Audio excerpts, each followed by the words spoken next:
Boa noite, sejam muito bem-vindos a mais um episódio do Pod Life, o seu primeiro e único podcast no Instagram. Eu sou o Ricardo Tostes. O Pod Life tem episódios semanais, toda terça-feira, às 20 horas, aqui no meu perfil. E logo após o encerramento de cada episódio, ele estará disponível nas principais plataformas de áudio. Para encontrá-los, basta acessar o link na bio do meu perfil. Não deixe de curtir e comentar na nossa live. Peço que compartilhe a live para o máximo de gente que puderem. E me sigam no Instagram, @Ricardinho Tostes. Esse episódio tem o apoio dos parceiros do app Americanas, da Planet Importadora Dimensão e Crack.bet. Durante o episódio eu falarei um pouco mais sobre cada um dos patrocinadores. Meu convidado de hoje tem 33 anos, é pai de dois filhos, nasceu em Belo Horizonte, estado de Minas Gerais. Passou sua infância e adolescência em Itabirito, Minas. Iniciou o curso técnico em edificações no Cefet. Fez um intercâmbio de um ano nos Estados Unidos. Quando retornou para o Brasil, prestou vestibular para o curso de Direito na Faculdade de Direito Milton Campos, em Nova Lima. Quando estava no quinto período, já começou a se preparar para os concursos públicos. Chegou a fazer mais de 40 concursos, tendo sido aprovado em sua maioria. Ele é concursado no Ministério Público do Estado do Rio de Janeiro há quase 8 anos, onde atua como promotor de justiça. Hoje eu tenho a honra e o prazer de conversar com o Dr. Matheus Gabriel.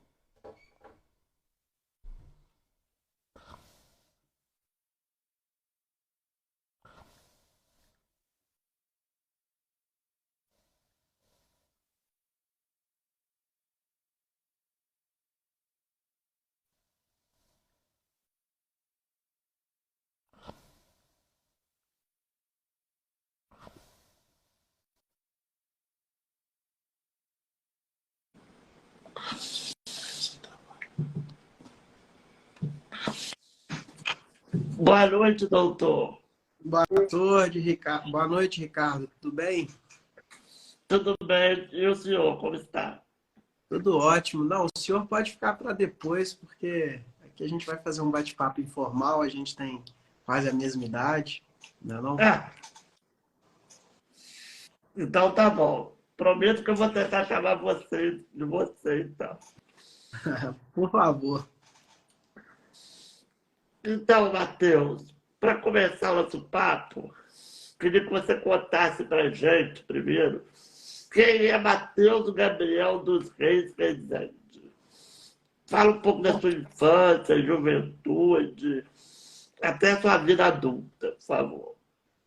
Bom, eu sou mineiro, como você colocou na apresentação do podcast, nasci em Belo Horizonte, Minas Gerais, mas passei a minha infância, adolescência, início da fase adulta toda em Itabirito, que é uma cidade que fica entre Belo Horizonte e Ouro Preto.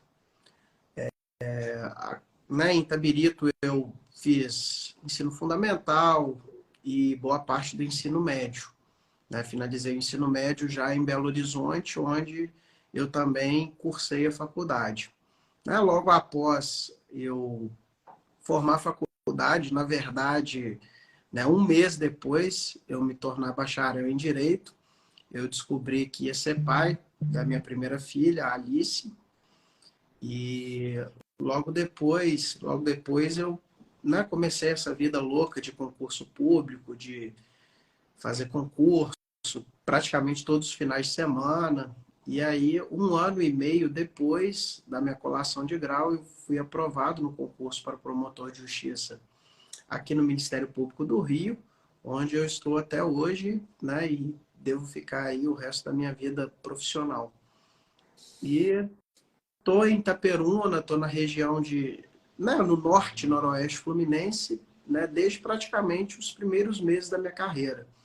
Salvo engano, em abril de 2016, eu tive a minha primeira designação em Campos. Fiquei lá por, né, quase 2, 3 anos seguidamente. Depois rodei em vários municípios da nossa região norte e noroeste fluminense, até conseguir uma remoção para Itaperuna, onde eu estou até hoje. E, Matheus, como foi para você fazer, na apresentação eu falei que você chegou a fazer mais de 40 concursos, né? O que te mantinha motivado para continuar fazendo os concursos? Na verdade, Ricardo, eu não me movia muito pela motivação, né? Eu tinha um objetivo que eu tracei desde os primeiros anos de faculdade e, obviamente, eu precisava, né, adotar os meios para alcançar esse objetivo, né? E o único meio disponível era sentar e estudar, né? Acho que ninguém passa em nenhum concurso público sem estudar, sem abdicar de boa parte do seu tempo e de vários prazeres que a vida nos dá, como até mesmo a convivência familiar.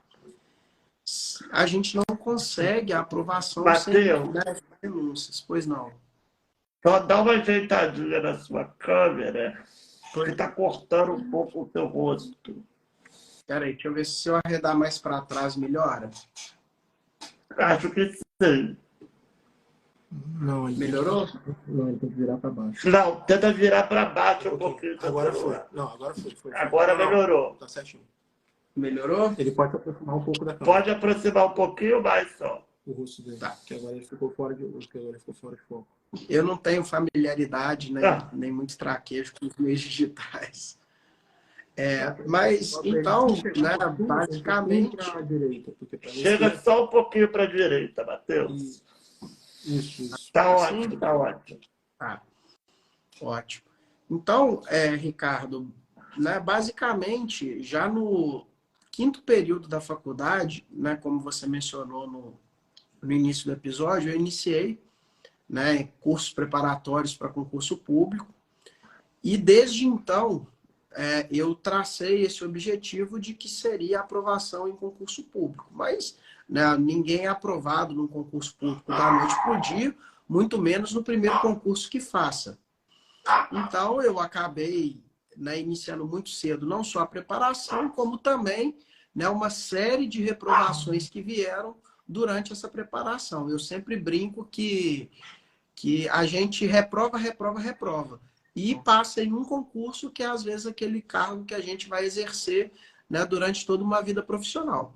E foi o que aconteceu comigo, né? Eu colecionei reprovações, né, ao longo, né, da minha vida de concurseiro e, né, fui brindado, né, em 2014 com a aprovação no concurso para promotor do Ministério Público do Rio e 1 ano e meio depois da minha aprovação eu fui nomeado e tomei posse, salvo engano, 22 de dezembro de 2015, para ser mais preciso.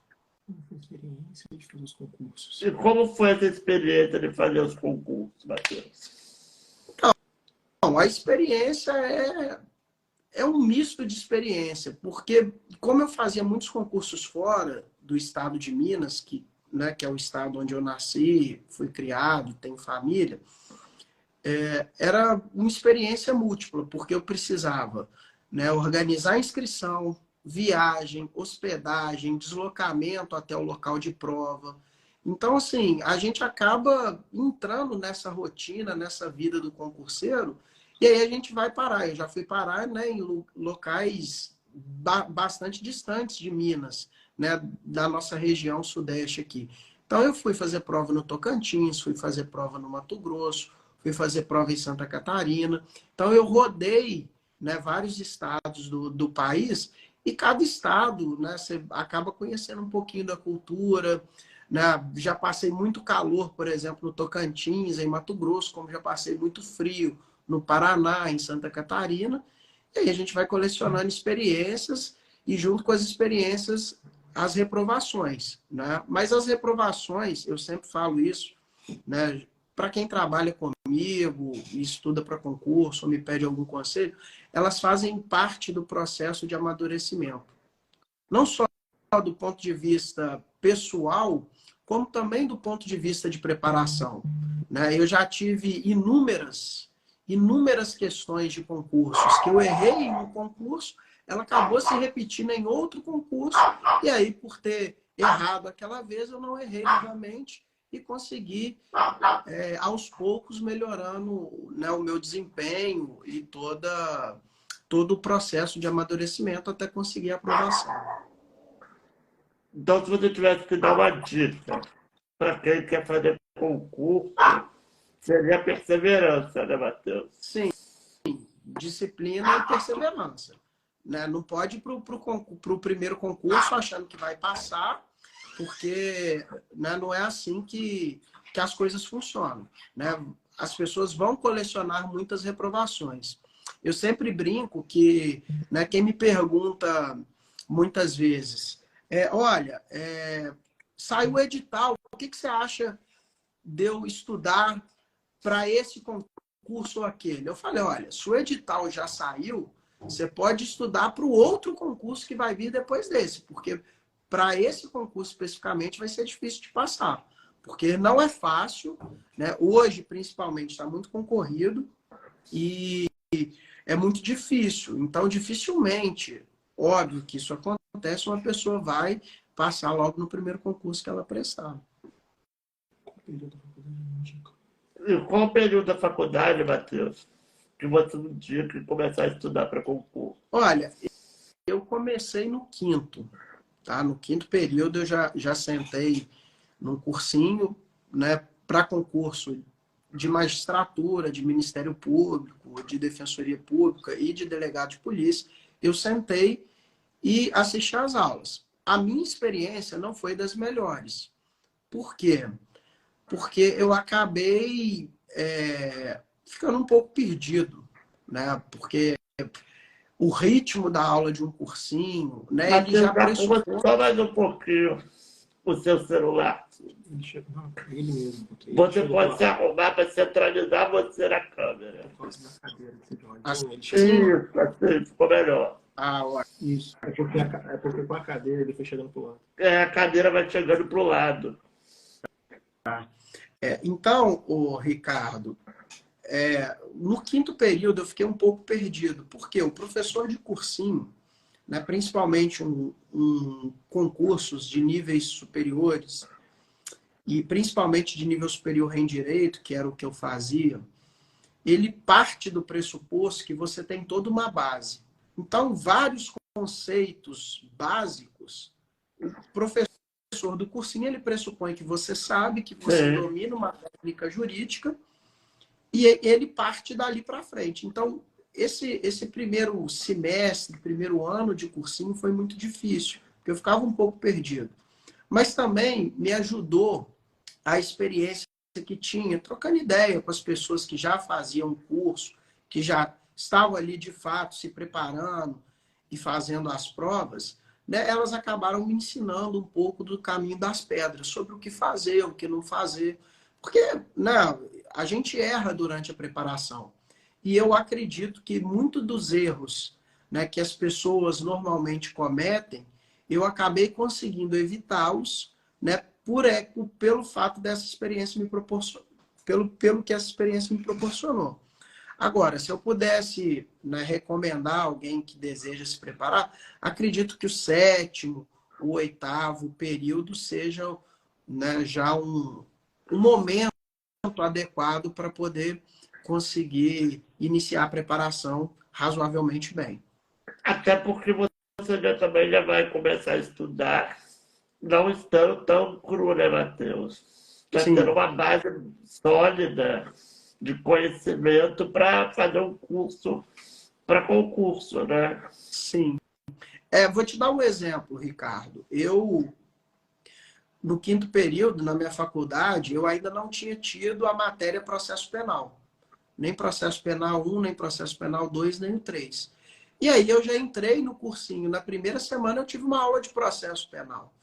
Então, aquilo ali, eu caí ali de paraquedas, né? Mas concurso é muita repetição, a preparação é muita repetição.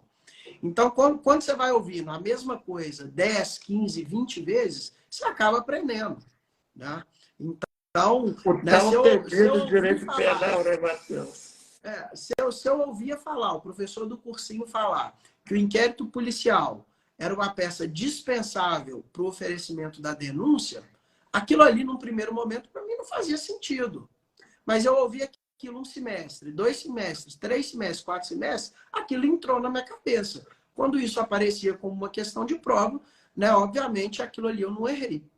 Então, a preparação para o concurso, ela é chata porque a gente só repete, né? É repetir aquilo ali várias e várias vezes até aquilo ali fixar como conhecimento. Eu digo até que é um estudo meio burro, porque a gente repete aquilo. A gente não desenvolve um raciocínio crítico.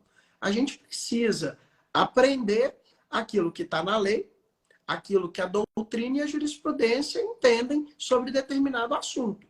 Né?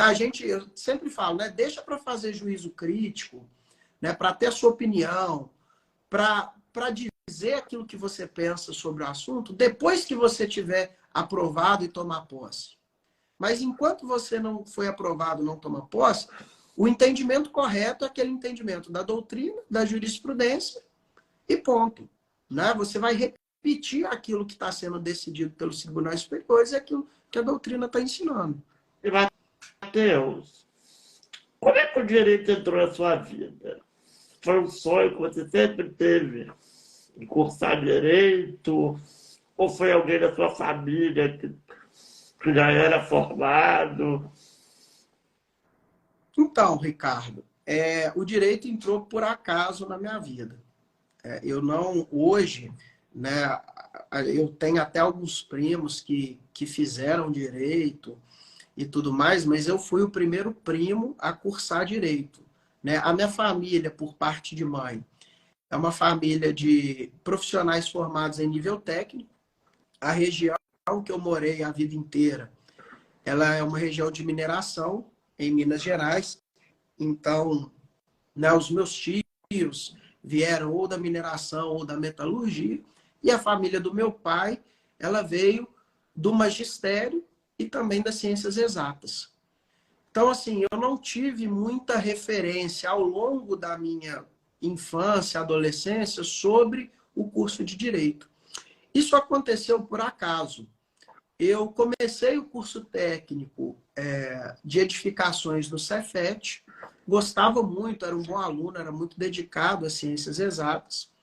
Só que no meio desse tempo, o hoje o IFE, né, as pessoas hoje conhecem como IFE, porque mudou de nome, o que aconteceu foi que entrou em greve e eu precisei sair, porque senão ia ficar muito atrasado, era um período que tinha muitas greves e tudo mais. E aí, quando eu saí, eu fui de intercâmbio, eu morei um tempo fora, e durante o intercâmbio, né, eu tive um tio que fez um curso de Direito e estava nessa loucura de concurso. E o meu pai trabalhava com obra.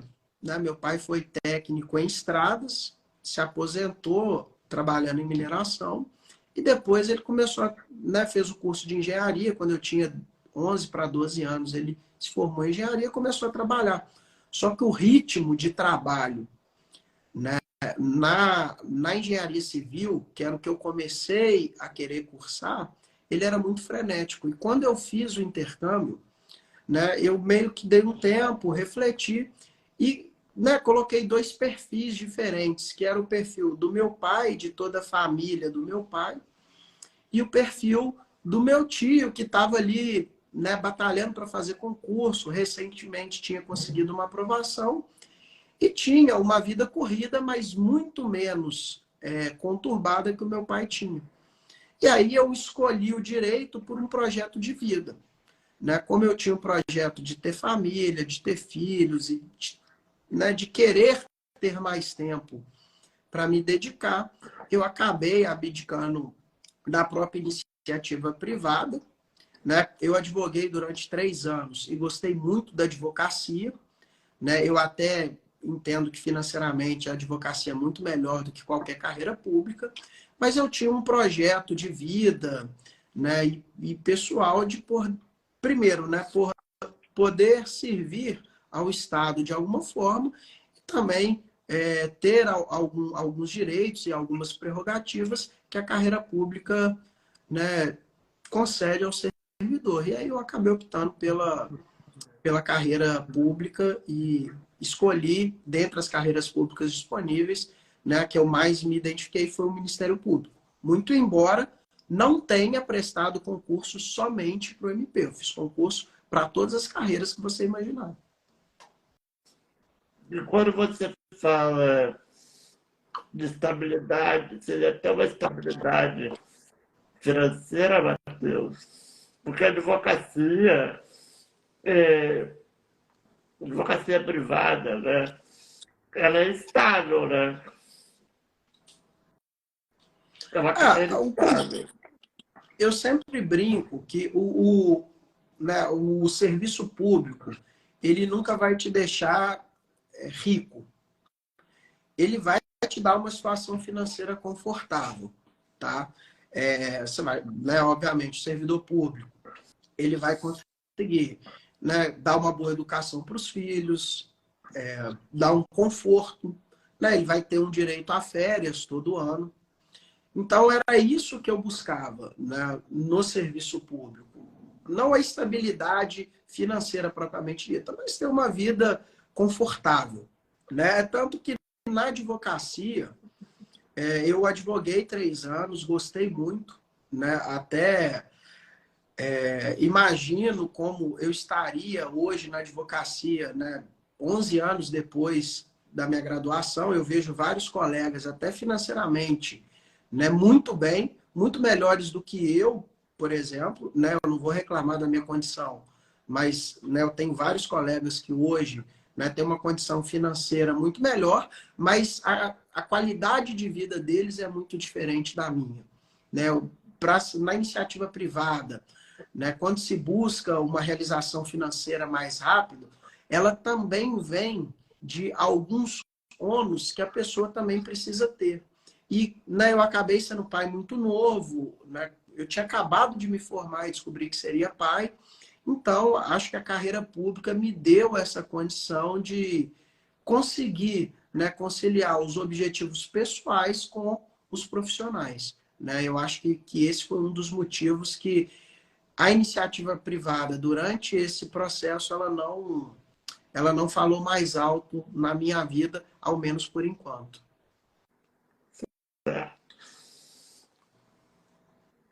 Pessoal, eu quero dar um recado para vocês. Quero falar um pouquinho sobre o app Americanas. O app Americanas é um app de compras, delivery, e o app Americanas está em Itaperuna, está no Noroeste. Vocês quiserem comprar lanche, presente, basta vocês baixar o app Americanas, fazer o cadastro de vocês e ir na opção de delivery. Lá você vai encontrar todos os comércios locais de Itaperuna. Matheus, queria que você contasse para a gente um pouquinho como que é a rotina de um promotor. Então, Hoje você não atua mais de júri, né? isso, Ricardo. Hoje, né, apesar desse mês especificamente, eu estar cobrindo as férias de um colega, né, e ter atribuição para júri. A gente até teria um júri na última quinta-feira, só que ele precisou ser adiado porque né, o réu não foi intimado. A gente até se conheceu, né, quando eu fazia júri lá antes da pandemia, né? Eu lembro que Sim. você era uma das pessoas que assiduamente ia lá assistir e acompanhar os plenários. Mas hoje, né, eu não tenho atribuição criminal. Então, a rotina do promotor de justiça, ela varia muito a depender da atribuição que o promotor de justiça tem. Se ele é um promotor de justiça criminal, ele basicamente ele vai atuar nas audiências criminais, fazer as sessões do júri e nos procedimentos de investigação, seja nos procedimentos de investigação a cargo do Ministério Público, né, que são aqueles procedimentos que a gente instrui, que a gente mesmo investiga por via própria, ou até mesmo fazendo controle da atividade policial, que é pedindo diligências e atuando junto aos delegados de polícia nas investigações criminais. No meu caso, por exemplo, hoje eu sou um promotor que a gente chama de tutela coletiva. Então, hoje, né, na minha atribuição, eu atuo nos direitos difusos, coletivos e individuais indisponíveis, na área da saúde, da educação, do meio ambiente, do urbanismo, da cidadania, do consumidor, da ordem tributária. Então, né, as ações de improbidade hoje, né, de Itaperuna, de São José de Ubá e de Cardoso Moreira, elas são da minha atribuição. Então, sou eu quem sou responsável por fazer as investigações, né, por conta de atos de improbidade administrativa e, se for o caso, ajuizar as respectivas ações. Nós temos também, né, os colegas que atuam na seara do meio ambiente, que são do meio ambiente, não, desculpa, da infância e juventude, que são os promotores que vão atuar tanto na proteção da criança e do adolescente, né, em todas as suas vertentes, seja no âmbito escolar, seja no âmbito familiar, seja contra até mesmo a atuação dos próprios pais, que colocam em risco, né, a vida, a integridade, o desenvolvimento dos seus filhos, e também na apuração dos atos infracionais, que são aquelas condutas que são análogas aos crimes praticados por adolescentes. E, por fim, nós temos, né, os promotores cíveis e de família.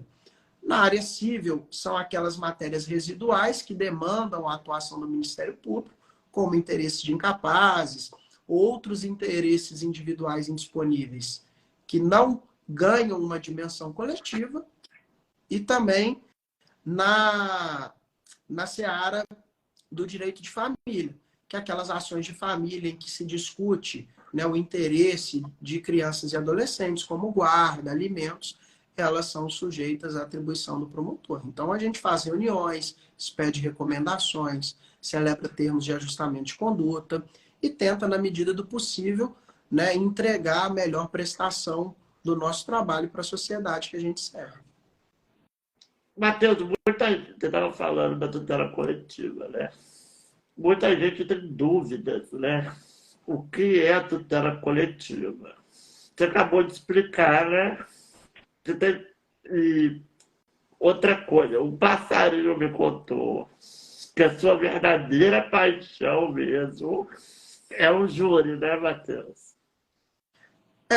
Eu né, até coloco isso no meu Instagram. Eu gosto do Tribunal do Júri. Né? Eu Mas a verdade é falo. que o tribunal do júri, né, Matheus? Tem uma emoção diferente, né? Na verdade, eu sempre falo isso, você já deve ter até presenciado eu dizer isso nos júris que fiz, Ricardo. É porque o Tribunal do Júri é a instituição mais democrática que tem. Porque a possibilidade, né, de pessoas na sociedade julgarem um fato que é atribuído a um semelhante. E são pessoas que sequer precisam ter formação jurídica. Então, é a própria revelação da participação popular direta em uma das instituições que a nossa Constituição impôs como competente para julgar os crimes dolosos contra a vida. Então, eu gosto do Tribunal do Júri porque permite, né? E aí, né, a gente precisa abrir um pouco mais o leque. né? Quando a gente tem o poder executivo, o poder legislativo e o poder judiciário como poderes da nossa república. Se nós pegarmos o poder executivo, né, nós, enquanto cidadãos, a gente vai lá, vota e escolhe quem vai nos representar perante o poder executivo. A mesma coisa em relação ao poder legislativo. Agora, em relação ao poder judiciário, a gente não vota, né? Os juízes de direito, eles fazem concurso para ali estarem. E o tribunal do júri é a única via de participação popular em que o povo tem o direito de decidir juridicamente algo que possa, né, obviamente, fazer efeito e ter o efeito de uma sentença. Então, é uma participação, é a possibilidade de participação direta do povo em decisões tomadas pelo Poder Judiciário. Então, isso me faz gostar, defender e admirar o Tribunal do Júri. Além de, obviamente, né, toda aquela preparação, aquele frio na barriga que sempre dá, né, antes, durante e também depois de cada sessão plenária. É muito difícil você entrar no júri, né, Matheus? Com a certeza do que vai acontecer, né? Porque é tudo muito imprevisível. É totalmente imprevisível, porque, né, são 7 jurados no júri. E cada cabeça é uma sentença. O jurado, quando ele senta no tribunal do júri, ele carrega consigo toda a sua história de vida, todos os seus preconceitos, tá? E não é preconceito de uma forma pejorativa, são conceitos prévios sobre todas as opiniões a respeito de todos os fatos que ele vivenciou na vida.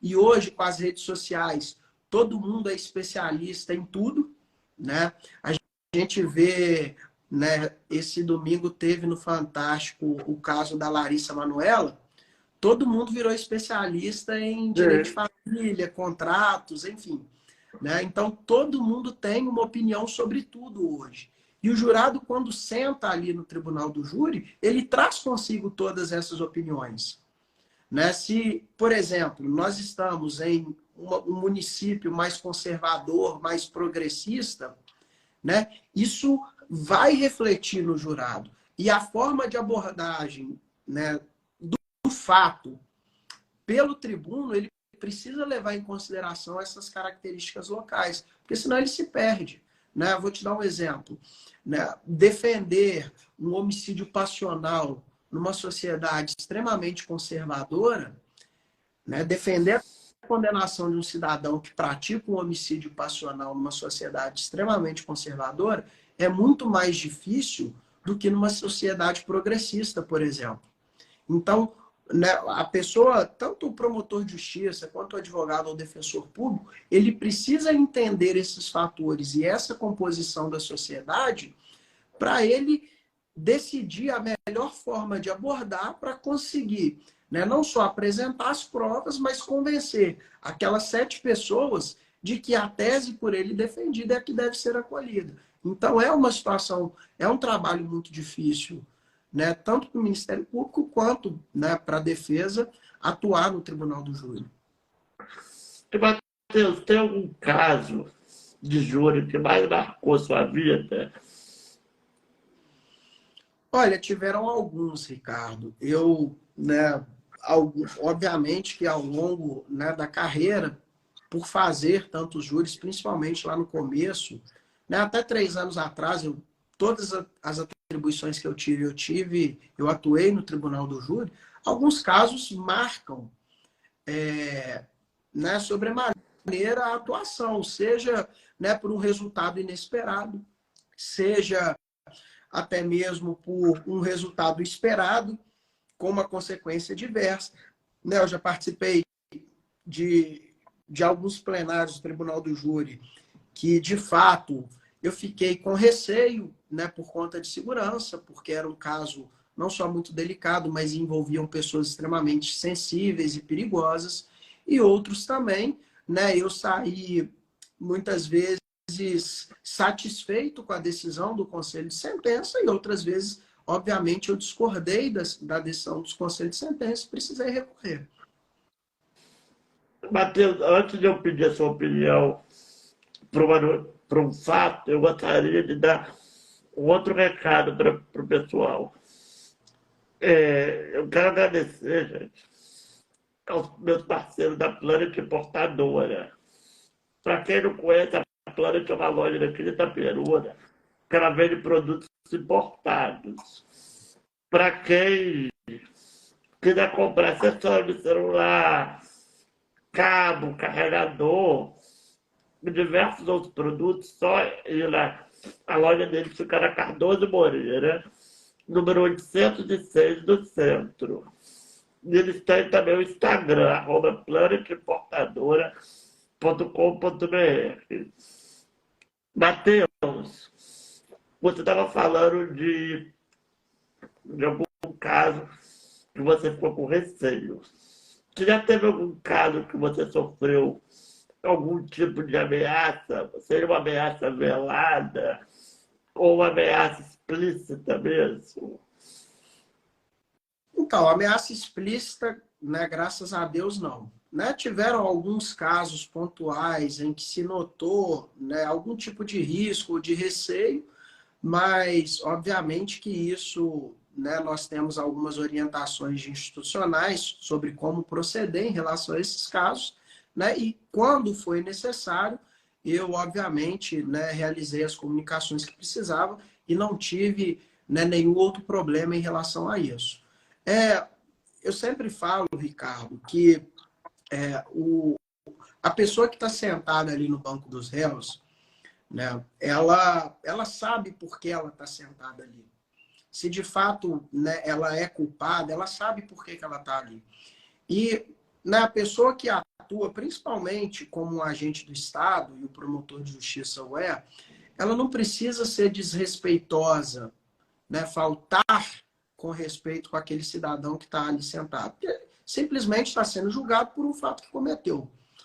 Por mais reprovado fato a ele atribuído, né, obviamente ele merece, né, ele continua sendo uma pessoa com toda a sua dignidade tendo que ser respeitada. Então, eu já vi, né, vários colegas e notícias também de situações em que, né, a situação de risco ela se ocasionou também por culpa, né, do agente estatal. Quando ele falta com respeito, esculacha, né, ou adota alguma conduta inadequada com o réu. Como eu nunca fiz isso, né, eu sempre tratei o réu com urbanidade, com respeito, obviamente, sem deixar de ser duro e rígido quando precisava ser, né, se você trata dentro dos limites daquilo que se tem como, né, um respeito, uma ética, eu acredito que as chances de se ter algum problema fora dali, elas são bastante menores do que em outros casos.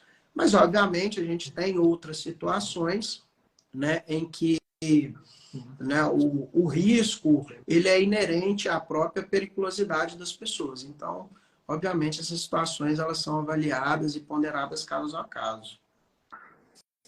Matheus, o que você acha que hoje em dia as pessoas têm menos confiança na justiça?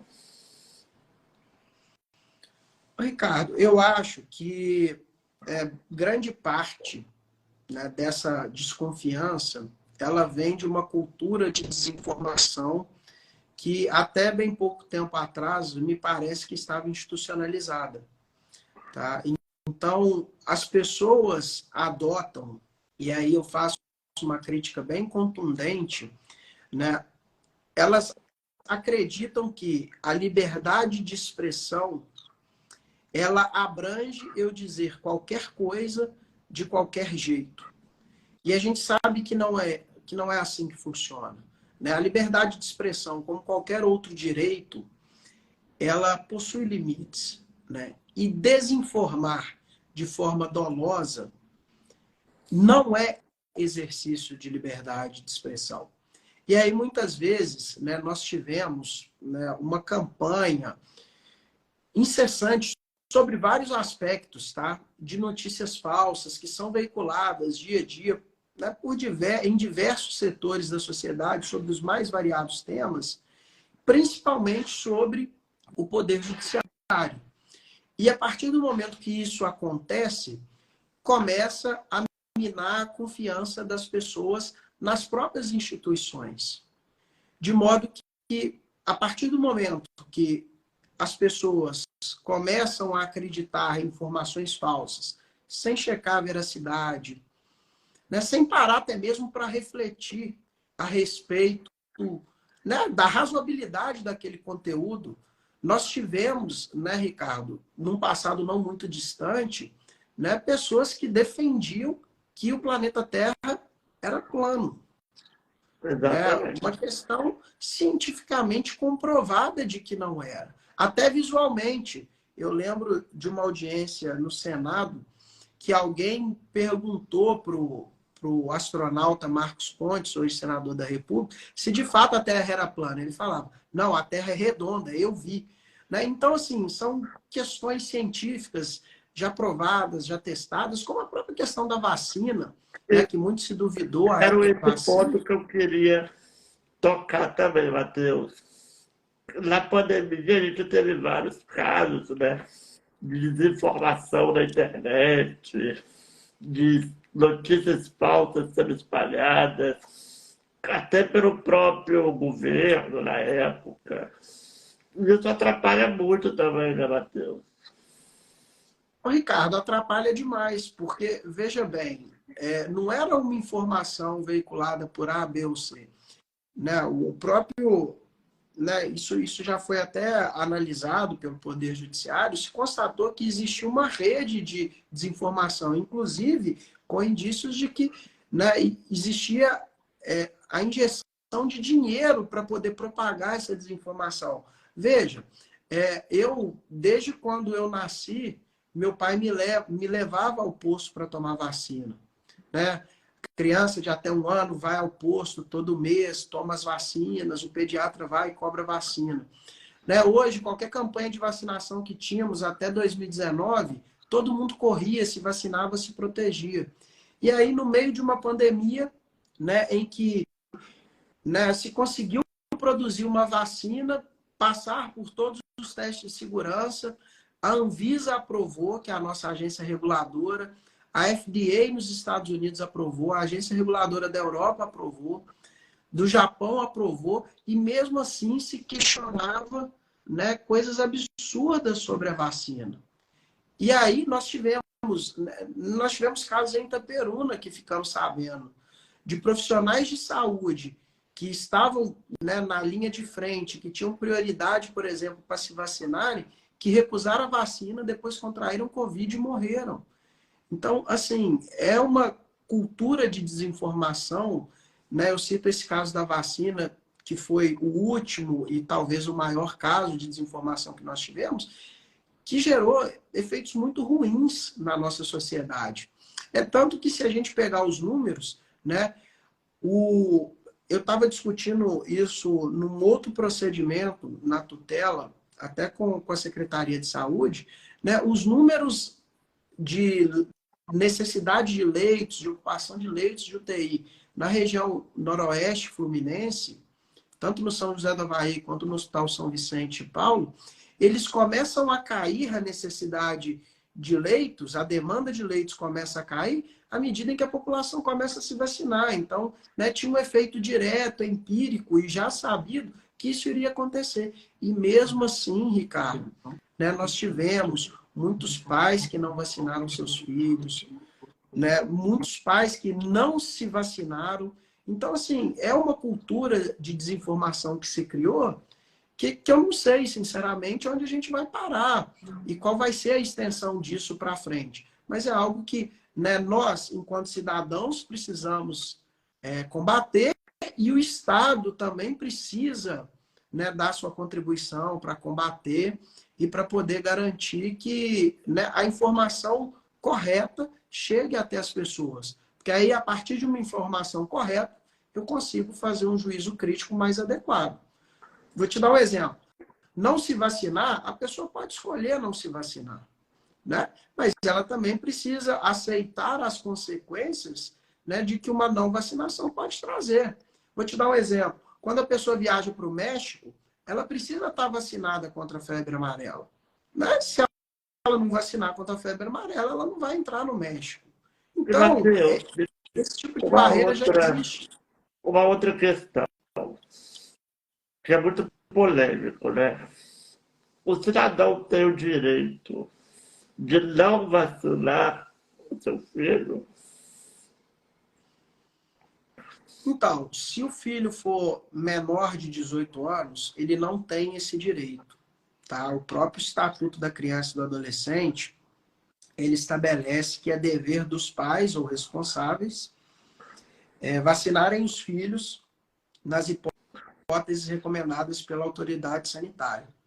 Então, o que acontece a partir do momento em que o pai não vacina de acordo com o calendário de vacinação do SUS?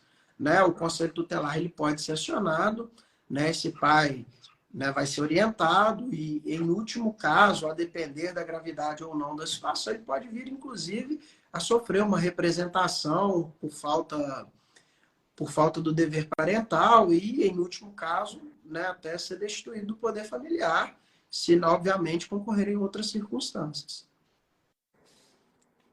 Outra coisa, Matheus, uma outra dúvida que eu tenho também, ainda sobre a vacina, né?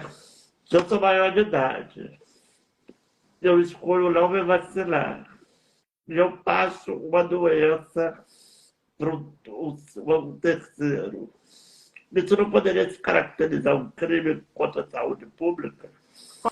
Olha, em tese, sim, Ricardo. Mas aí, né, para a configuração do tipo penal de contágio, a gente precisa ter o dolo. Né? E o dolo consiste na intenção ou na assunção do risco, né, o dolo direto ou eventual, de transmitir aquela doença para outra pessoa. Então, vou te dar um exemplo. Se eu sei que eu estou com Covid, né, vou dar um exemplo da Covid, e mesmo assim eu vou lá e com a intenção de transmitir Covid para outra pessoa, né, vou lá, dou um beijo na pessoa, espirro na frente dela, enfim, qualquer outra forma de contágio da Covid, aí sim essa pessoa pode responder, né, por aquele tipo penal específico né, de propagação de doença infecciosa. Certo. Outra coisa, agora mudando de rumo. Há pouco tempo foi comemorado, né, o aniversário da Lei Maria da Penha. Você já pegou algum caso de Maria da Penha, Matheus? Já, vários. Tanto, né, homicídio tentado, consumado, como já trabalhei, né, em promotorias que tinham atribuição única e exclusivamente para atuar na violência doméstica.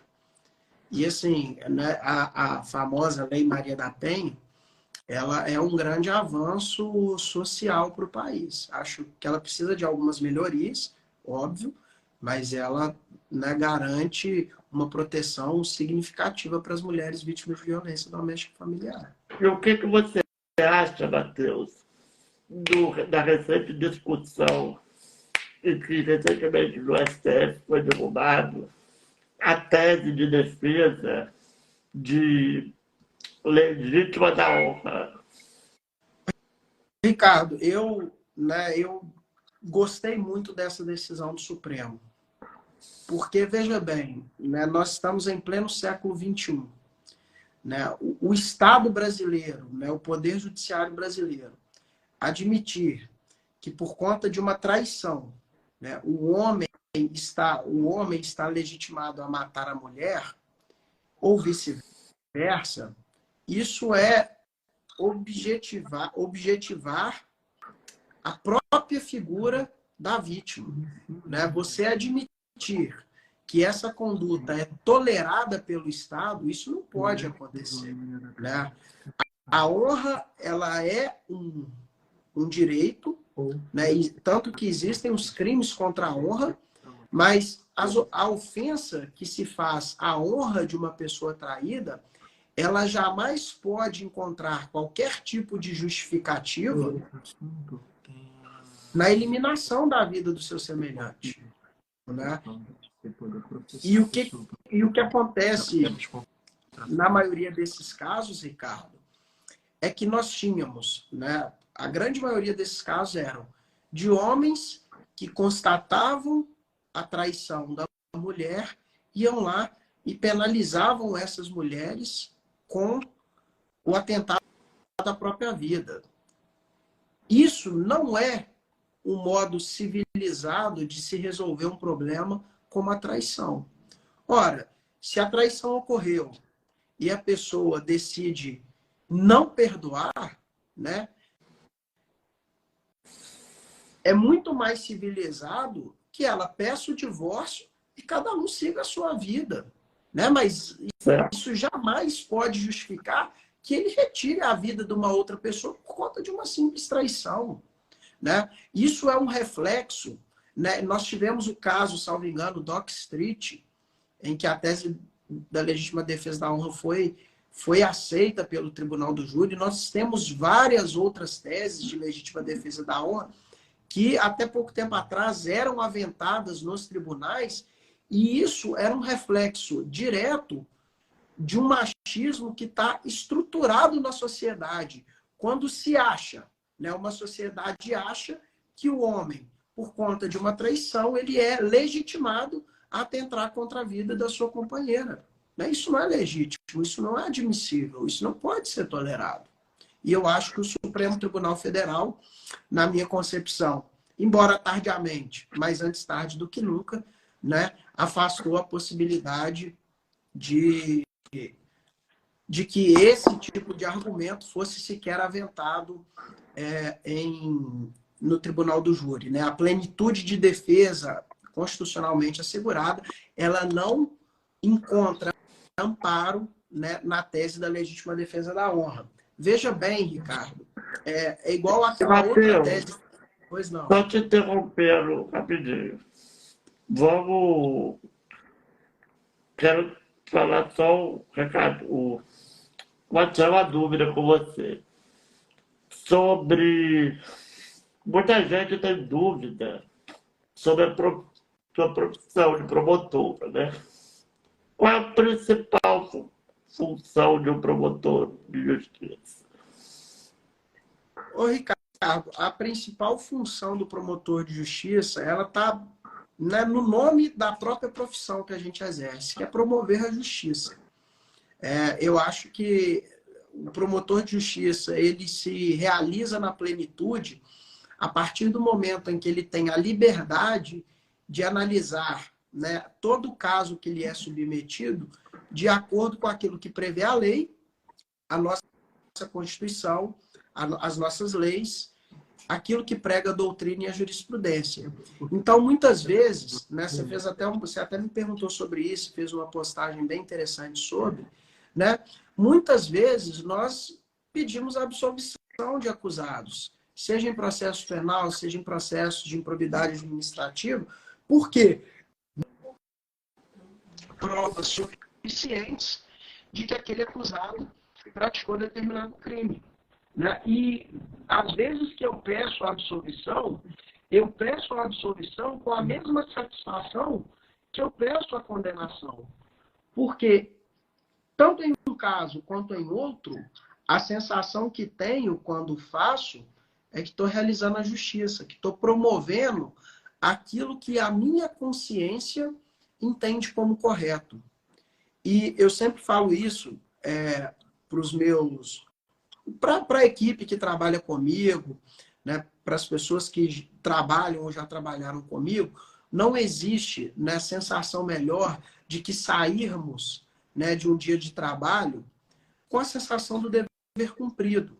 E o dever cumprido do promotor de justiça é ter a tranquilidade de que fez aquilo que precisava ser feito. Independentemente de pressão social, de pressão de A ou B, se o promotor de justiça faz aquilo que a consciência dele encaminha de acordo com uma análise técnica jurídica do fato, né, ele fez aquilo que a própria Constituição esperava que ele fizesse, que foi, de fato, né, promover a justiça e atuar da forma mais correta possível.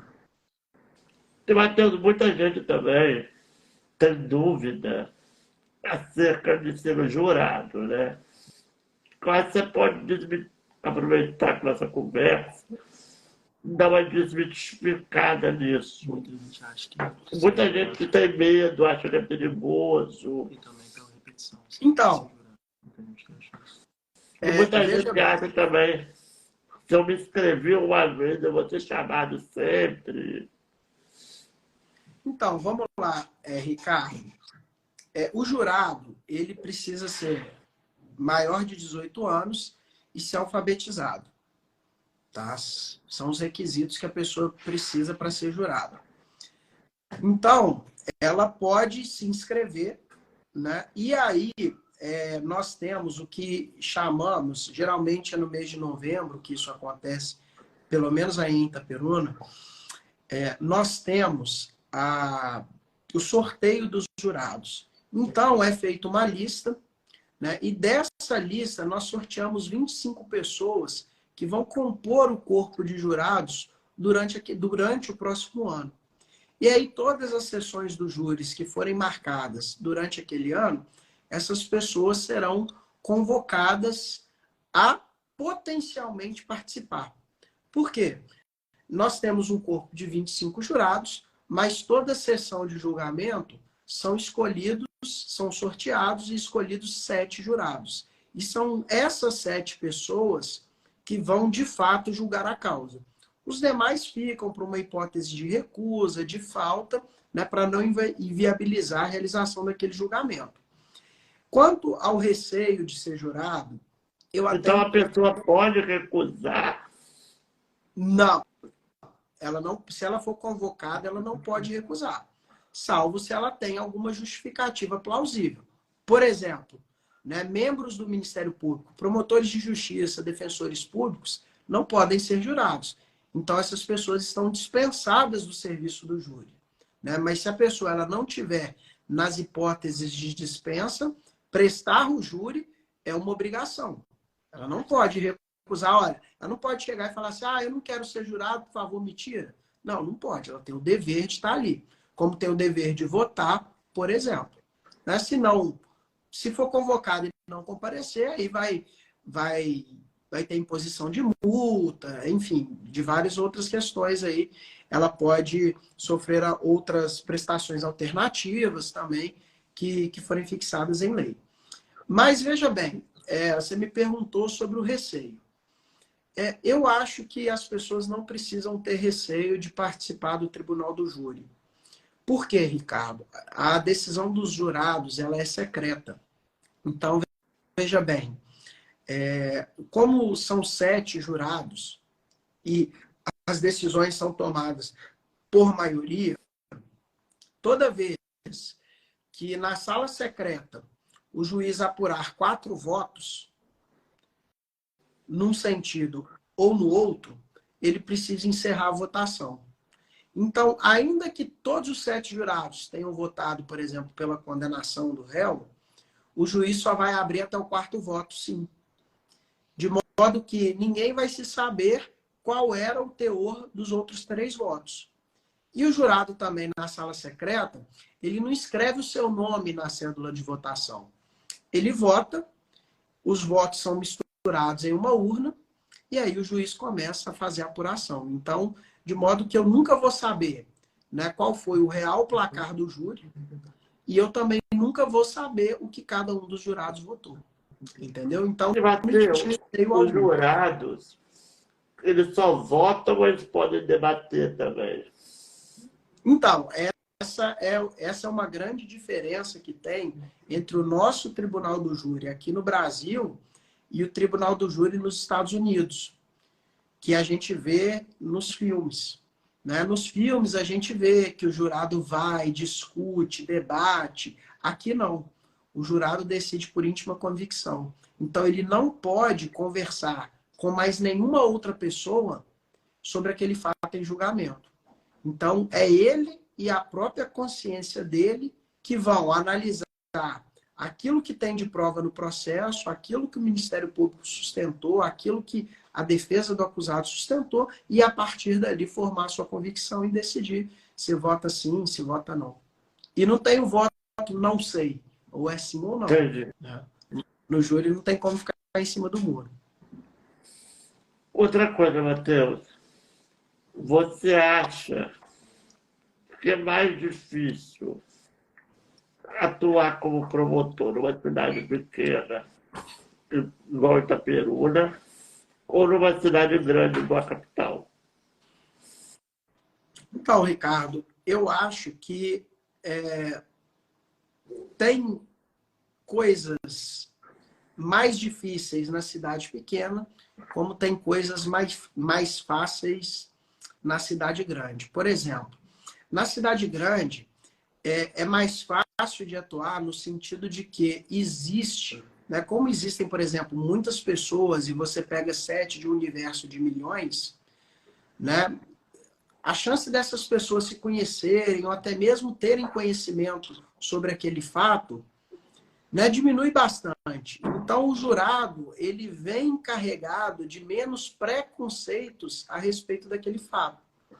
Por outro lado, quando a gente está numa cidade pequena, né, e eu nem digo Itaperuna, que para mim é uma cidade até de médio porte, mas vamos colocar, por exemplo, Cambuci e Talcara, que são cidades bem menores que Itaperuna, Natividade, Porciúncula, né, como o crime, muitas vezes, ele não acontece todos os dias, né? Quando acontece um homicídio, por exemplo, uma pessoa mata a outra, a cidade toda fica sabendo. Né? E a partir daquele momento, a cidade toda começa a querer ter informações e a fofoca, né, ela sai de quem foi, de quem não foi, por que matou, por que não matou. Então, assim, é bom porque a própria sociedade, né, e o trabalho de investigação ele sendo bem feito, ele vai entregar um resultado que toda a sociedade já sabia, né, de quem era, porque a gente sabe, né, Ricardo? Né, Itaperuna também não é diferente. Quando alguma coisa acontece, né, de mais relevante, todo mundo sabe como, por quê, onde e o que aconteceu. Então, quando isso vai ao tribunal do júri, né, se os elementos de convicção eles são nesse sentido daquilo que a própria população tomou conhecimento, né, isso torna o trabalho mais palatável. O que, por exemplo, acontece na cidade grande, né, por exemplo, como o Rio. Rio, Baixada, quando a prática de crimes era num volume maior, né, uma pessoa muitas vezes não fica sabendo do homicídio que aconteceu e ela está ali, né, sem qualquer tipo de preconceito e até julga de uma forma muito mais imparcial. Então, né, fazer júri, atuar tanto na capital quanto no interior, né, ela tem as suas nuances positivas e negativas. Matheus, você acha que a mídia tem um poder de interferência em júris? Então, eu não acho que tenha o poder de interferir no júri, propriamente dito. Mas a exposição midiática do fato, ela faz com que as pessoas que vão julgar aquele fato, elas já tenham alguns preconceitos ou algumas ideias já concebidas a respeito daquele fato.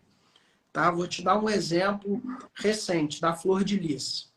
Né? À medida que a mídia foi acompanhando toda a investigação daquele fato, ela foi apresentando paulatinamente à população todos os elementos de convicção e as provas que existiam ou que não existiam em decorrência daquele fato. Então, no dever de informar, muitas vezes a imprensa ela esclarece de antemão para a população aquilo que já está no processo. Se você me perguntar se eu acho isso bom ou ruim, eu acho isso ótimo.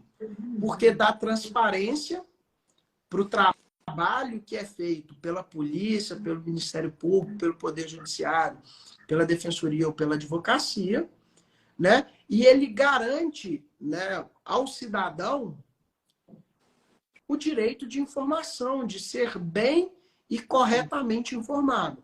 Mas para isso a imprensa ela precisa ser séria e ela precisa ser fidedigna àqueles fatos que ela divulga. Né? Porque se começa uma rede de desinformação, de fake news, isso vai ter um efeito muito ruim, né, para a população e também para a informação que se presta à sociedade. E até que ponto isso seria prejudicial, Matheus? Eu acho que é prejudicial, ô Ricardo, quando a imprensa ela também não vai dar voz às duas partes.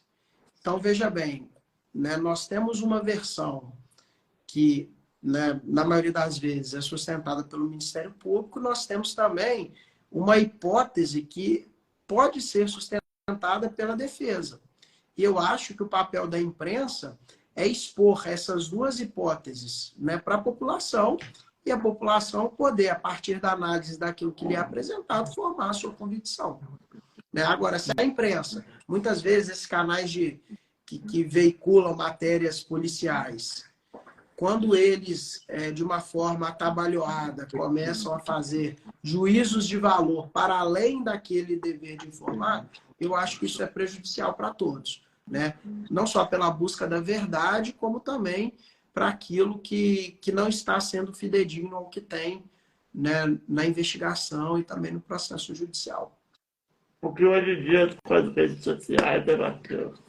As pessoas não só mais dão a notícia, elas querem opinar em tudo, né? Exatamente. Esse é o grande problema da desinformação propagada nas redes sociais. E eu também acho que também vale a discussão a respeito, né, da forma como essas redes sociais abordam e tratam as informações que elas recebem e aplicam isso nos algoritmos. Né? Ricardo, vou te dar um exemplo. Se eventualmente eu entrar no Google e pesquisar, por exemplo, uma televisão, né, do nada, quero saber, né, modelo de televisão de 70 polegadas, por exemplo. Eu vou começar a entrar, por exemplo, no Globo.com, eu vou entrar no meu Instagram, vai começar a aparecer publicidade de televisão, por uma simples consulta que eu fiz. Então, os algoritmos das redes sociais, ontem eu assistia no Roda Viva uma entrevista do professor Michael Sandel, no Roda Viva, e ele compartilhou dessa mesma preocupação. As pessoas, quando elas se inserem na rede social, e a rede social se torna viciante por conta disso, elas estão ali e o algoritmo da rede social, ele é trabalhado para eu só ouvir, só ler e só ver aquilo que eu quero e aquilo que as pessoas comentam que tem a mesma opinião e o mesmo ponto de vista que eu tenho. Então, a rede social, ela não é, na minha opinião, um espaço de debate. Ela é um espaço de autoafirmação. Na minha bolha, por exemplo, do Instagram, do Twitter, estarão ali pessoas que pensam exclusivamente como eu penso e que têm opiniões muito semelhantes às que eu tenho sobre os mais variados assuntos. Vou te dar um exemplo. Eu comentei outro dia sobre o Neymar. Eu não gosto do Neymar como pessoa, como jogador. E a partir do momento que eu fiz um comentário a respeito disso no Twitter, eu comecei a receber só indicações de leitura de pessoas que compartilhavam da mesma opinião, para que eu fosse inserido naquela bolha e que a minha rede social fosse um espaço de autoafirmação. Quando, na verdade, a gente precisa transformar as redes sociais em espaços públicos de debate, no qual eu, que tenho uma opinião, possa debater com você, que tem uma opinião completamente diferente, mas que nós possamos ter argumentos razoáveis para que, a partir desse debate, a gente possa, ou não, convencer um ao outro. Mas, a partir do momento que eu só estou inserido dentro da minha bolha, a minha bolha sempre vai achar que eu tenho razão sobre aquele determinado assunto. E aí eu não vou conseguir evoluir no debate, eu não vou conseguir evoluir enquanto sociedade, e até mesmo enquanto pessoa. E, Matheus, É, e você acha, quais são as principais, hoje, para você, dificuldades na execução do seu trabalho hoje? Ô, Ricardo, primeiro o volume de trabalho, né? Nós temos, né, um volume de trabalho, eu digo, Poder Judiciário, as polícias também, a gente tem um volume de trabalho muito grande para uma pouca estrutura que temos. Então, muitas vezes, né, e a gente não consegue, né, dar conta de toda a demanda que nos é submetida. Então, esse é um problema. E junta-se isso a uma falta de estrutura. Vou te dar um exemplo: estrutura de investigação. O Ministério Público do Rio tem até uma estrutura de investigação muito além do que temos em outros ministérios públicos do Brasil afora. Mas, mesmo assim, considerando toda a estrutura que nós ainda temos aqui no Rio, ela é insuficiente, né, para as nossas demandas institucionais e de trabalho. Então, acho que a maior dificuldade que hoje nós temos, né, é a deficiência de estrutura que nós temos. Vou te dar um exemplo, Ricardo. Né? Hoje, por exemplo, uma promotoria criminal, ela faz de 10 a 15 audiências de instrução e julgamento por dia. Né? Então, a cada meia hora, né, é ouvido as testemunhas da acusação, da defesa, os réus são interrogados.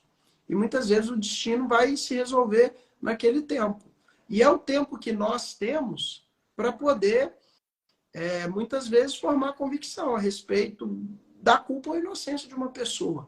Eu não acho que isso é adequado, né? Mas é aquilo que nós temos à nossa disposição para fazer. E precisamos cumprir, porque, né, o próprio CNJ tem as metas, o Conselho Nacional do Ministério Público tem as suas metas, e nós somos, né, diuturnamente cobrados, né, para poder cumprirmos a meta. E precisamos, obviamente, dar a resposta. Mas, certamente, isso está longe de ser o ideal. E você acha, Matheus, que é difícil você ser promotor no interior? Não, eu não acho. Eu até brinco que eu me acostumei a ser promotor no interior e acho que dificilmente, não sei, né, eu me adaptaria em ser promotor na capital. Porque o interior tem uma vantagem muito grande. A gente se aproxima muito dos fatos e das pessoas. Então, Ricardo, a partir do momento, né, que a gente consegue estar mais próximo do problema, a gente consegue sensibilizar mais para poder encontrar uma solução para aquele problema. Eu digo, por exemplo, no âmbito da tutela coletiva, quando a gente precisa, por exemplo, de políticas públicas, né, de realização de concurso público, de melhora do serviço público de saúde, de educação, quando a gente, né, numa cidade do interior, quando a gente está mais perto do problema, eu falo, a gente se sensibiliza mais e se envolve mais para tentar resolvê-lo. O que muitas vezes não acontece na capital, né? Quando a equidistância entre o problema e o agente público que vai intermediar essa solução, ela é um pouco maior. E, Matheus, outra coisa. Você hoje acredita que o Ministério Público consegue cumprir o seu papel? Acredito, Ricardo. Assim, com todas as dificuldades e com todos os defeitos que toda instituição tem, eu acho que o Ministério Público brasileiro, né, falando de um modo geral, e aí pontualmente eu posso tecer diversas críticas, mas eu acho que o Ministério Público ele é sim uma instituição que entrega uma prestação de serviço muito boa para a sociedade.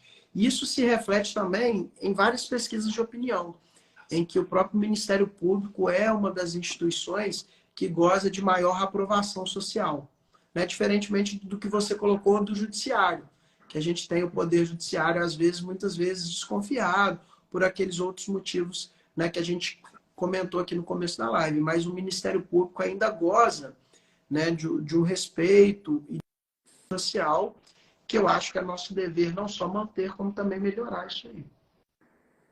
E, Matheus, recentemente, eu acho que foi divulgado semana passada, uma notícia.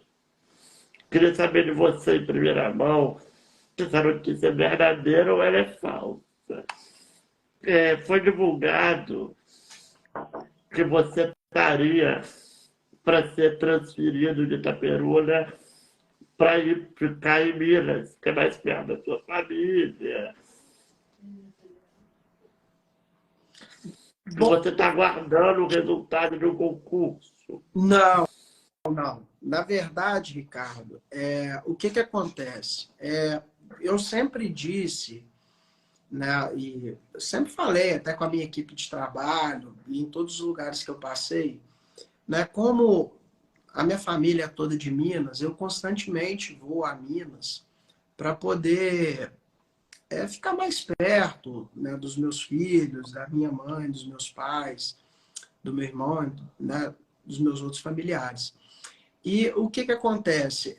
Eu ficar ali próximo à região de Três Rios sempre foi um objetivo de vida funcional, né? Porque a estrada é muito melhor, né? A viagem se desenvolve muito melhor, né? Pegando a BR-040 que vai até Belo Horizonte. Vai até Brasília, mas ela corta Belo Horizonte. Então, desde quando eu me promovi para Campos, depois me removi para Itaperuna, eu me candidato nos concursos de remoção. Então, a semana passada não foi diferente, né? Nós tivemos um concurso de remoção, semana passada ou retrasada, não sei. Nós tivemos um concurso de remoção para Valença, que fica ali, né, perto de Vassouras, de Três Rios, Rio das Flores. Eu me candidatei, né? Fiquei em segundo lugar no concurso, né? O nosso critério no Ministério Público do Rio é a antiguidade, então sempre vai ganhar o colega mais antigo. E aí, né, tinha um colega mais antigo que eu, ele se candidatou, né, como foi o primeiro, eu fiquei em segundo, ele foi contemplado com a remoção. E aí, Matheus, obviamente, deixa eu só te interromper um minutinho, pois não. e para me dar um recadinho, que eu quero agradecer também ao outro patrocinador do podcast, a Dimensão, que é uma empresa daqui de Itaperuna, que atua no mercado do show business há mais de 30 anos. Eles são especializados, para quem não conhece, em produção e realização de eventos. Eles atendem diferentes eventos, sejam eles públicos, particulares ou corporativos. Para quem quiser ficar ligado na programação dos eventos da Dimensão, basta seguir no Instagram, que é o @Dimensão Oficial. E, Matheus, pode continuar o que você estava falando. Então, Ricardo, veja bem, eu sempre tive, né, o objetivo funcional de ficar mais perto daquela região. Né, não consegui dessa vez, porque, né, como da outra vez, para Três Rios eu fiquei em terceiro lugar, porque tiveram, né, dessa última vez, teve um colega mais antigo que eu, que se candidatou e foi contemplado com a remoção. Mas, né, obviamente, esse desejo de ir mais para perto, né, ou para ter uma qualidade de... Não sei se você já pegou a estrada de Itaperuna até Belo Horizonte, você já fez esse trajeto alguma Não. vez? É uma estrada muito sinuosa, muita curva, muito caminhão de minério. Então, é uma viagem que demora e é muito desgastante. Por outro lado, se eu ficar ali perto da 040, eu consigo ter um fluxo de viagem melhor. E aí, obviamente, que se eu, né, em algum momento, eu vou ser o mais antigo num desses concursos de remoção, e aí eu vou ganhando o concurso, eu vou conseguir ficar, né, nessa região mais perto. Mas, por enquanto, né, eu continuo por Itaperuna. Pode ser que eu consiga me remover no próximo edital daqui 10, 15, 20 anos, sei lá. Né? Isso é bastante imprevisível. E, Matheus, tem alguma curiosidade que você queira falar do trabalho do Ministério Público para as pessoas que não sabem? Então, eu sempre falo, quando eu falo do trabalho do Ministério Público, é que as pessoas acham que o promotor de justiça está ali só para acusar. né? Que a gente precisa pedir a condenação de todo mundo a qualquer custo.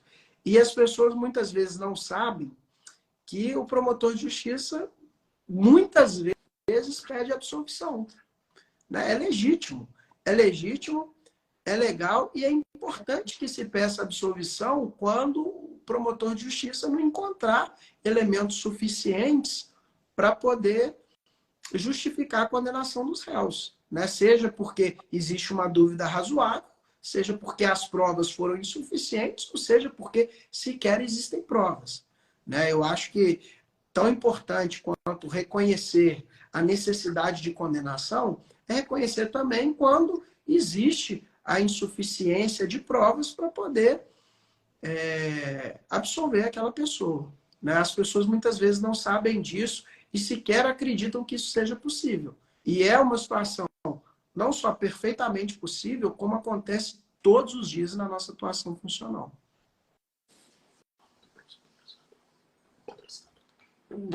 Eu quero dar outro recadinho, pessoal. Que eu quero fazer um agradecimento também a Crackbet. Para quem não sabe, a Crackbet é uma plataforma de apostas esportivas inovadoras e super confiável, com uma variedade ampla de esportes e algumas das melhores odds do mercado. Gente, só um adendo, isso é para maiores de 18 anos, tá? A Crackbet também atende tanto aos novatos quanto aos apostadores mais experientes. Se você está procurando uma nova experiência em aposta esportiva, vale a pena conferir a crack.bet. Além disso, pessoal, se vocês se cadastrarem hoje, vocês vão ganhar um bônus de até 100% dos primeiros depósitos de até R$ 200. Matheus, tem mais algum... Você tem algum... Eu estava ouvindo no começo o latido de cachorro. Você tem animal de estimação, né? Tem um cachorro aqui em casa. Eu quero aproveitar também, que a gente está finalizando a nossa live, e agradecer aos parceiros do Calil Capone, que é um outro parceiro do podcast. Você conhece o Calil Capone, Matheus, aqui de Itaperuna? Eu já vi algumas placas de publicidade. Quando eu estou na estrada Itaperuna-Muriaé, eu já vi algumas placas de publicidade do Canil lá. Gente, para quem não conhece o Calil Capone, tem diversas raças de filhotes. Eu tenho 2 cachorros, Matheus. 2 Eu ferinhas vi aqui em dois casa. Lulu da Pomerânia, né? O Matheus esteve aqui em casa recentemente, ele viu Tô até com a caneca aqui, ó. Olha lá. as ferinhas que eu tenho aqui em casa. Matheus, eu quero agradecer você pelo convite. Dizer que foi muito bom a gente bater esse papo. E para finalizar nossa live, Matheus, você quer deixar algum recado para os estudantes de direito que pensam em fazer concurso para o Ministério Público? Olha, assim, primeiro conselho que eu dou é estudem bastante. Sem estudar não existe segredo mágico, fórmula mágica, planilha, enfim, nada que vai substituir as horas dedicadas exclusivamente ao estudo. Né? Estude com disciplina, né? Sempre de forma constante e faça provas. Né? Mas, acima de tudo, né? As pessoas precisam ter em mente, muita gente acha, Ricardo, que eu passei em concurso, agora minha vida está resolvida. Muito pelo contrário, né? A gente passa em concurso e a gente vê que, né, as dificuldades do trabalho são muito maiores que aquelas dificuldades do estudo que a gente tinha. E, né, estudar é muito difícil, mas trabalhar e ter sobre si a responsabilidade de muitas vezes representar uma instituição, né? Como a polícia, se você for delegado de polícia, como o Ministério Público, se você for promotor de justiça, o Poder Judiciário, né? As carreiras da advocacia pública, da defensoria pública, as pessoas precisam ter em mente do tamanho da responsabilidade que é. Né? E, obviamente, quando aprovarem, quando alcançarem o cargo público que desejam,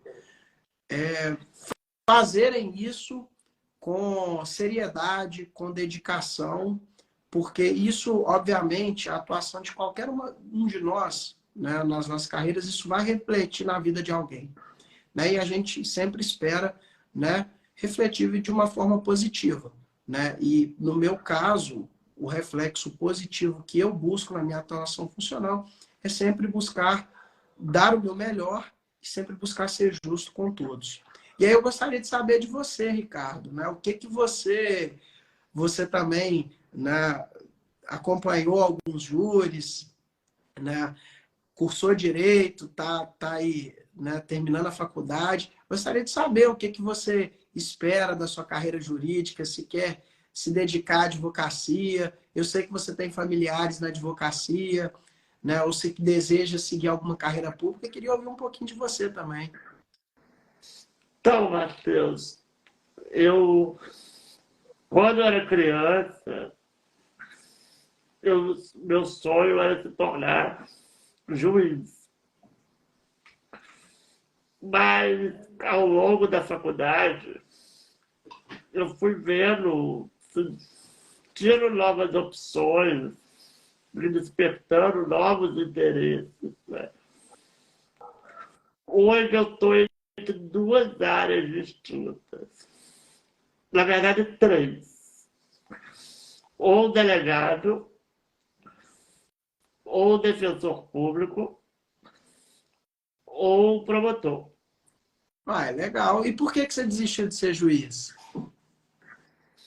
A concorrência maior, né? Não é nada, não é nada. Acho que todos os concursos são difíceis, mas eu acho que é mais questão de perfil, né? O juiz né, uma pessoa que muitas vezes tem uma visão diferente do que tem o promotor de justiça, de que tem o delegado de polícia, que tem o defensor público. Né? Eu acho que é mais perfil do que propriamente de ser difícil ou fácil. Eu acho que hoje não existe concurso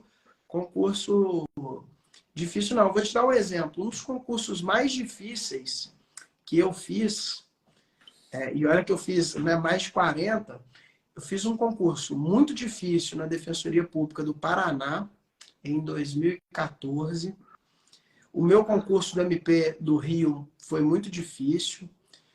Um outro concurso difícil que eu fiz foi no Distrito Federal, tanto para promotor quanto para magistratura lá foi bem difícil. E eu acho que hoje, né, o concurso mais difícil, não porque dão muitos inscritos, acho que o número de inscritos é o mesmo, mas porque o nível de exigência teórica para mim é muito difícil, são o Ministério Público do Distrito Federal e o Ministério Público de Minas. Eu acho que são os concursos, assim, do ponto de vista teórico, que eu vejo mais puxados. Mas é questão de perfil. Eu vou te dar um exemplo. Eu, particularmente, passei para defensor público em Minas, lá em 2014. Poderia, Ricardo, ser titular de um órgão da Defensoria Pública já em Belo Horizonte, você acredita?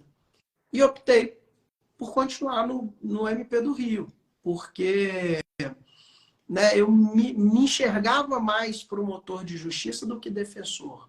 Né? Eu me vi realizado na minha profissão. Então, acho que é questão de perfil.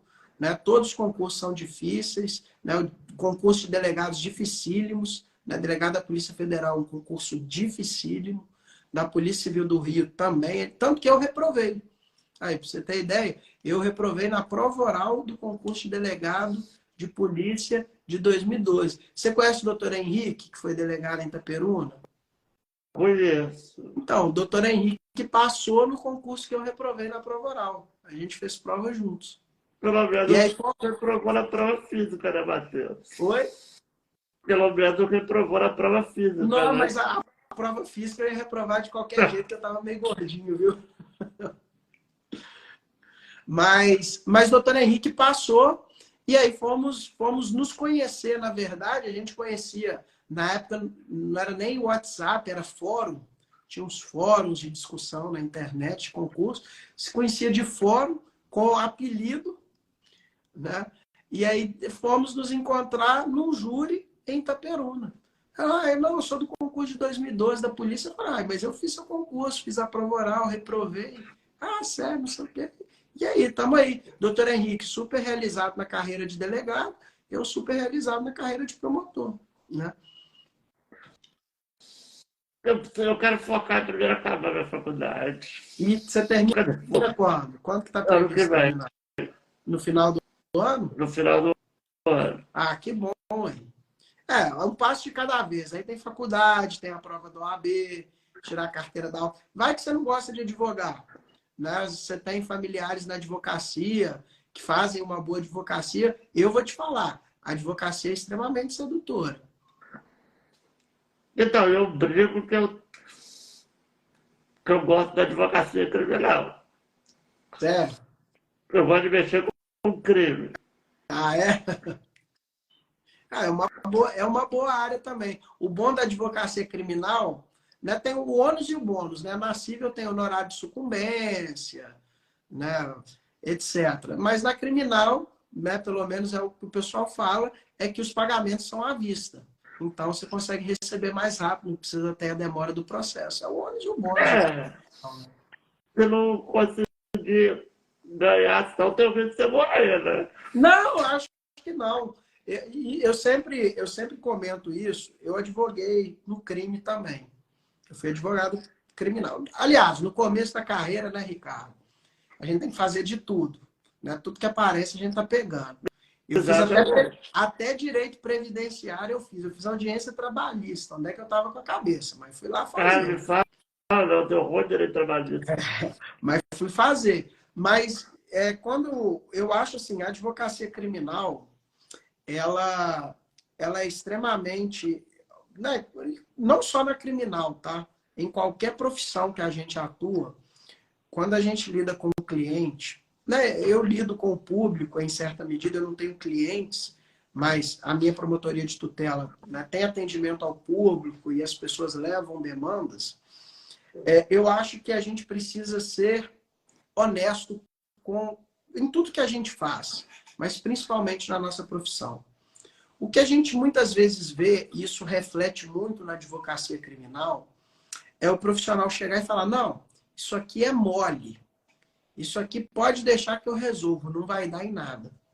E aí, não é o advogado que vai julgar o processo, o juiz vem e condena. Ele fala, mas doutor, você falou que não ia dar em nada. Então, eu acho, o bom profissional é aquele profissional que é honesto com o seu cliente, com o seu destinatário, né? Muitas vezes, Ricardo, eu não sei se você... Aconteceu um fato, né, muito triste aí em Itaperuna, né? Eu nem vou dar detalhes, mas o que aconteceu foi o seguinte, houve uma representação na tutela coletiva, né, de que o estabelecimento ele não tinha alvará de funcionamento. Né?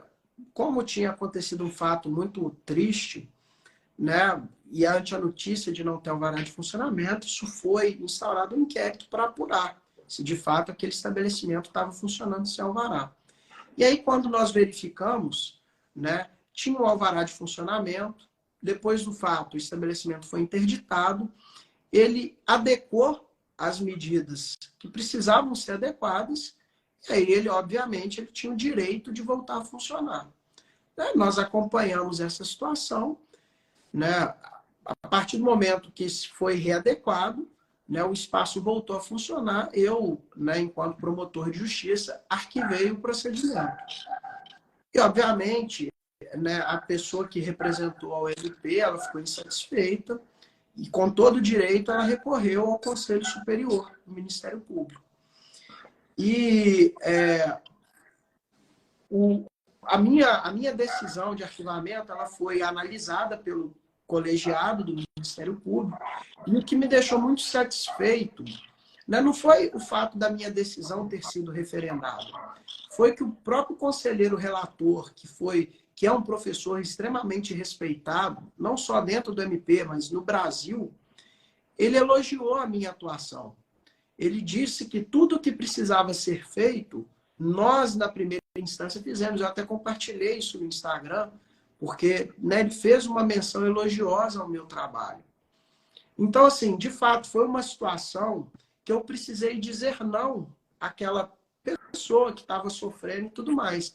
Mas que dentro da minha atribuição, né, na parte criminal, óbvio que aquilo teve outro desdobramento, porque precisava dos outros desdobramentos, mas dentro da minha atribuição, eu precisei dizer não àquela pessoa. Né? E é uma situação indelicada, é extremamente desconfortável, mas é necessária. Agora, você imagina se eu adoto uma outra postura, digo, olha, vou fazer isso e aquilo, isso vai dar isso e aquilo, e ao final do procedimento, né, aquilo não se concretiza. Né? Eu ia passar pelo promotor que foi desonesto, que faltou com a verdade com ela, e na advocacia isso pode acontecer também. Né? Se você, por exemplo, vou te dar um exemplo, você recebe a sondagem de um cliente, você falou que gosta do crime, vou dar um exemplo de crime. Né? Ele é preso com 1 quilo de droga. Né? Você chega para ele e fala assim, olha, você chega para a família dele e fala, tudo que a família quer ouvir é que não vai dar em nada e que o rapaz vai ser solto. Né? Se você chega e fala, olha, a quantidade de droga é muito difícil conseguir soltá-lo, a família pode até ficar momentaneamente insatisfeita com você, Ricardo. Mas você não vai ter o problema de depois lidar com decisões adversas que venham no processo e que você tenha que posteriormente se justificar para aquela família. Então, veja bem, né, a forma como você se porta como profissional, ela diz muito sobre não só o profissional que você vai ter, e sobre o tipo de problema que você vai precisar ou não enfrentar. Né? Se você, por exemplo, nessa hipótese, o sujeito é preso com 1 quilo de droga e tudo, se você é honesto e né, fala, olha, foi uma prisão em flagrante, né, os policiais militares de fato encontraram o seu filho, por exemplo, com uma grande quantidade de droga, dificilmente ele vai conseguir ser solto durante o processo. Né? Existe uma perspectiva de pena disso acontecer. Se você, né, se o resultado está dentro daquilo que você honestamente falou com a família, né, a família vai compreender e reconhecer o bom trabalho que você fez.